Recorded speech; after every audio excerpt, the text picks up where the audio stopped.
to the Jazz Ranch. It's holiday time now, it's Christmas time, and we're preparing for it. And the cowhands are out there, they're trying to decorate the cacti. That's plural for cactus. And they're trying not to get pinched with the, and so on. And like, we're here, we're going to be doing something for you that has to do with the season. And we're going to be playing a song for you called God Rest Ye Merry Gentlemen. And it's a great song to play in a jazz interpretation because it has a modal, it's an E minor, it has a modal concept that you can apply to it.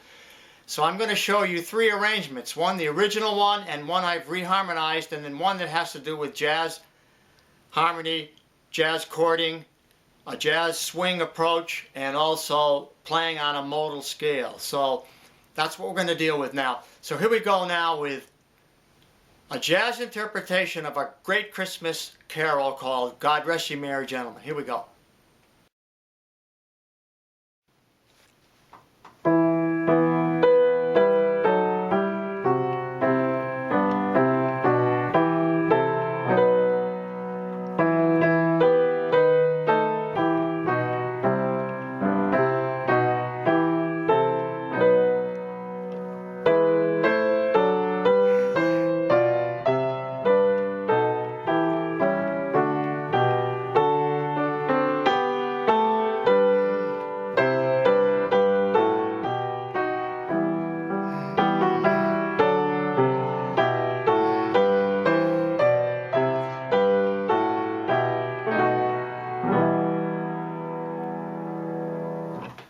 Okay, the first version is the traditional English melody with the traditional harmony and arrangement. And we don't know who wrote it, but he knew what he was doing because it's very good four-part harmony. Like,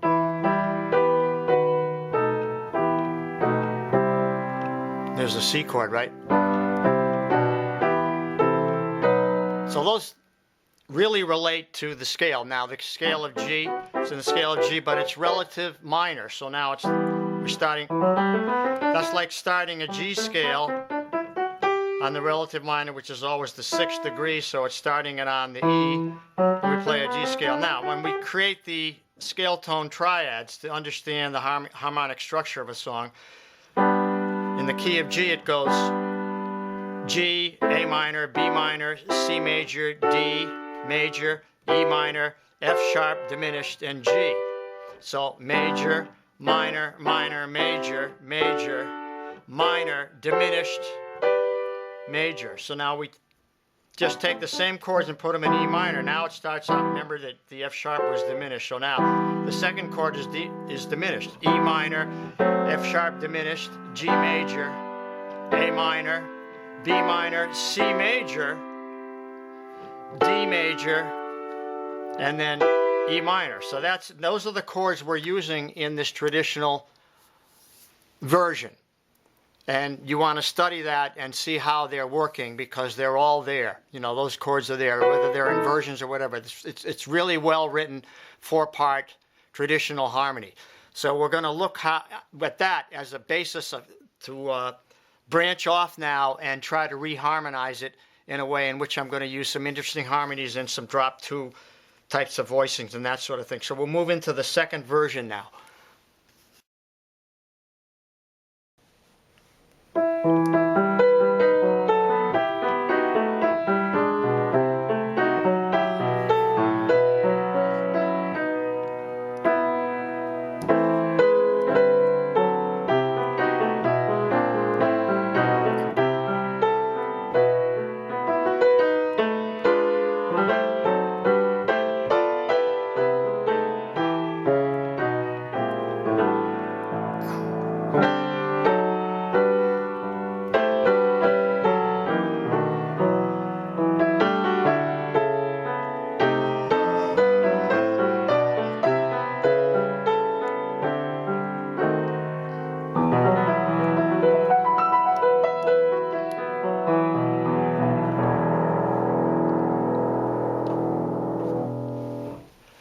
One of the things I did in the second version is I created this movement in which the right hand and the left hand were not playing together, but the left hand was playing on offbeats, like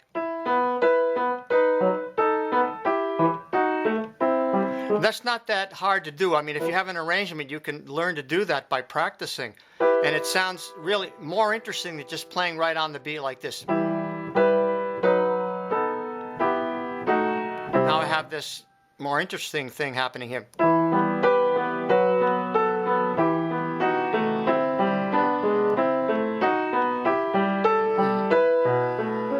Now sometimes I'm using just harmonies. I'm even using the roots of the chord. But then you can look at the sheet I have written out on this to see how I reharmonize and study that.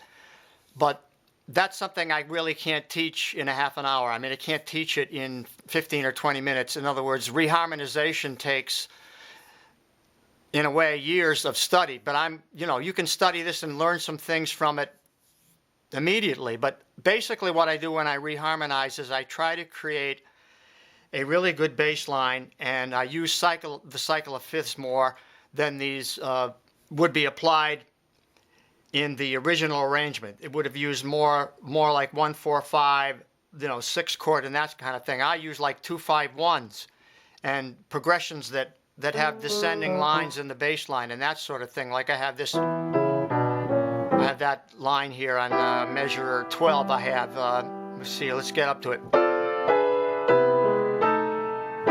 There's an E to a C sharp diminished, and then a B7, and then a B flat altered chord there to an A sus. Now that in the original arrangement that was a D chord. It was like that, and I'm using an A sus. So I'm using the 2, 5. I'm using 2 5s instead of just 5s.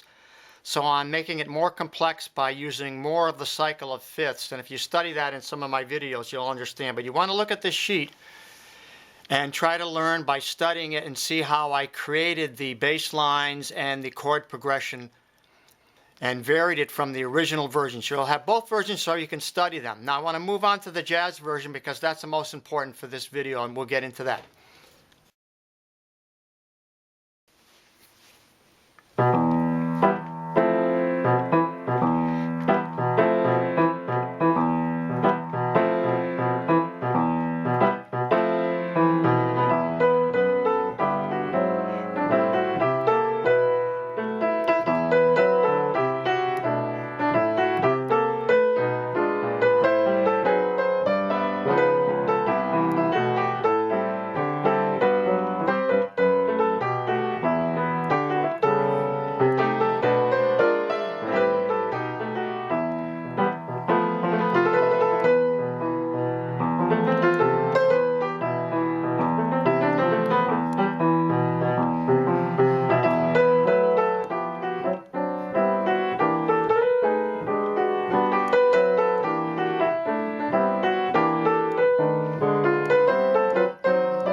Okay, for the jazz version, I'm starting it out like this.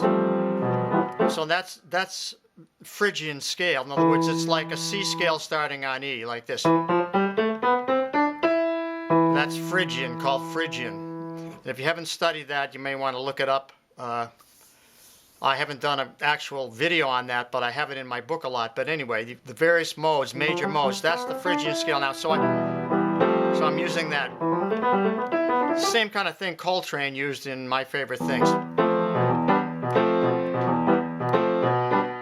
kind of thing. So I'm using that modal type of concept or scale for this song, but now I'm putting it into jazz chords, jazz voicings, like. So now that's just an ascending line, but now I'm using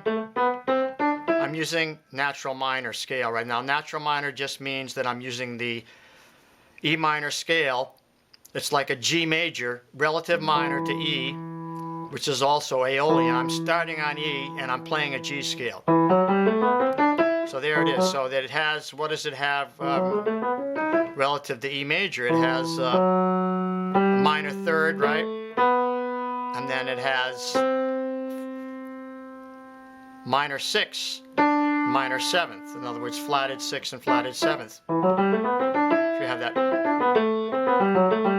So I'm using that. Now, make that half diminished. Make that dominant. I'm in the G chord. Then I put this approach chord, which is interesting, an A flat augmented, A minor. So now I'm actually using principles of jazz, in other words, jazz harmony. And then, so I'm ascending on the first progression, so now repeating it, I don't want to just play the same thing again, it'll be boring. So in this time, the second time around, I descend like this. E minor to D, D7 to C, that could be C major or C dominant, to B minor. So you have the, I'm just harmonizing now in descending motion. So you always have to look at the bass line. Like the bass line is everything. It's like the melody is the most important thing. Next thing is the bass line, and then how you harmonize it like this. Then I went to C7 here, approaching the B. Now this is the 2 chord. This is 2-5-1. You know, adding a flat 9 and a sharp 11 there. Here's a tritone substitute. D flat 7 going to C, down the scale. So it's all about scalar motion and cyclical motion, and then always trying to revoice or add upper extensions to the chord. There's your augmented descending line now in the bass. Now here's a 3-6-2-5 progression. And there's your E7, right, with a sharp 11 again and a flat 9. B7 augmented. And then we get into the modal structure, which I'm going to move into now.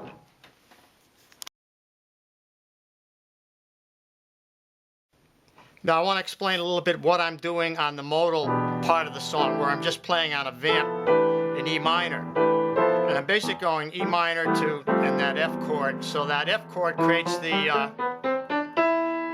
that scale there, okay, which is the Phrygian scale, E Phrygian, which is relative to C major, so starting on an E. So it has an F natural in it. And also the Aeolian scale, the relative minor, which is E minor scale relative to G major. So starting on E. So I have those two, like, you know. And then I'm playing this, the pentatonic scale starting on G, like that, 1, 2, 3, 5, 6, but putting it in E, now it becomes this scale. That's where I'm getting all of this.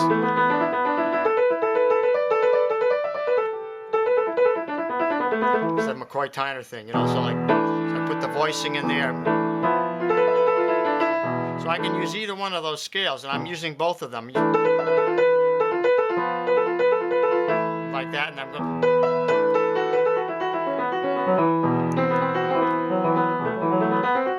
like that.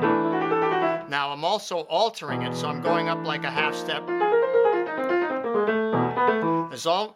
That works really nicely, and it's great modal playing as long as you get back to the tonal center at some point. You can't just stay out there in outer space. So now, usually when I go out of the scale, I'm going to pick some kind of pentatonic scale that relates to juxtaposition, a half step higher or a half step lower. Or I might do things like, say I'm in E minor and I'll go to F major. I'll play something simple in that key, but it sounds really nice as long as I get back to the E minor at some point, like like that. And you have to make sense. If you're going to go outside of the scale, what's in the chord, then you have to make sense. It has to be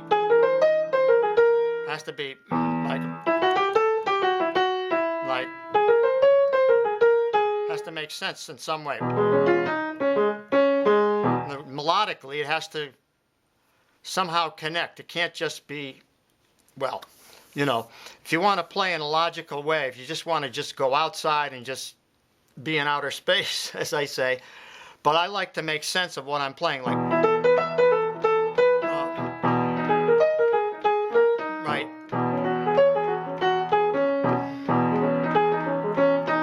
So that's really out, but it's all making sense even though it's out of the scale. It's really fun to play that way. It's really interesting. I mean, the masters were Chick Corea, Herbie Hancock, and McCoy Tyner were the great masters. If you study those guys starting in the 60s, they were doing all this crazy stuff. Just listen today. Now he sings, now he sobs. Check out that record. It's like so ahead of its time. You can't believe it. You listen to it today. It was recorded in the 60s. It sounds like it was recorded yesterday. Now he sings, now he sobs. And so now we'll wrap up. Wrapping up, I just want to say thanks so much for joining me on this interpretation of God Rest You Merry Gentlemen for Christmas. And we'll have more Christmas songs coming, so hang with me now. And come back to my channel. I love you guys. Thanks so much for all the support you give me and the letters you write. I try to answer them. Give me time because I get a lot of requests and a lot of letters, and I try to keep up with them the best I can. But you'll have more Christmas songs, and don't forget to listen to the ones I did last year too, because I have some good ones there for you.